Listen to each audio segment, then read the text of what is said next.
வணக்கங்க. இன்னைக்கு நம்ம இந்த வீடியோல புஷ் ஸ்டார்ட் பட்டனை எப்படி ஸ்டார்ட் பண்றது அப்படின்ற டீடைல் மட்டும் நம்ம தெரிஞ்சுப்போம். ஸோ நிறைய பேர் என்ன பண்ணுவாங்கன்னா, காருக்குள்ள வந்த உடனே டைரக்டா பிரேக்கையோ கிளச்சோ பிரஸ் பண்ணி புஷ் ஸ்டார்ட் பட்டனை ஆன் பண்ணி வண்டியை ஸ்டார்ட் பண்ணி டிரைவ் பண்ணி போயிட்டே இருப்பாங்க. ஆக்சுவல் ப்ரொசீஜர் அப்படி கிடையாது. காருக்குள்ள வந்ததுக்கு அப்புறம் 3 ஸ்டெப் ஆஃப் ப்ரொசீஜர் இருக்கு. நம்ம நார்மல் கீ ஸ்டார்டர்ல பண்ணக்கூடிய 3 ஸ்டெப்பையும் இந்த புஷ் ஸ்டார்ட் பட்டனுக்குள்ள வச்சிருக்காங்க. அதை நம்ம ப்ரொசீஜரை ஹேண்டில் பண்ணும்போது வெஹிக்கிளுடைய லாங் லைஃப் நமக்கு நல்ல முறையில் கிடைக்கும், மெயின்டெனன்ஸ் செலவும் குறையும். ஸோ முதல்ல இந்த பட்டனை ப்ரெஸ் பண்ணணும்.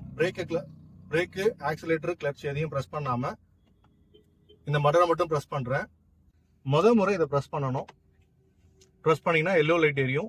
ஸோ அதுக்குள்ள இந்த இன்ஃபர்டைன்மெண்ட் சிஸ்டம் இன்ஸ்ட்ருமெண்ட் கிளஸ்டர்ல ஒரு சில லைட்ஸ் எல்லாம் பிளிங்க் ஆகும்.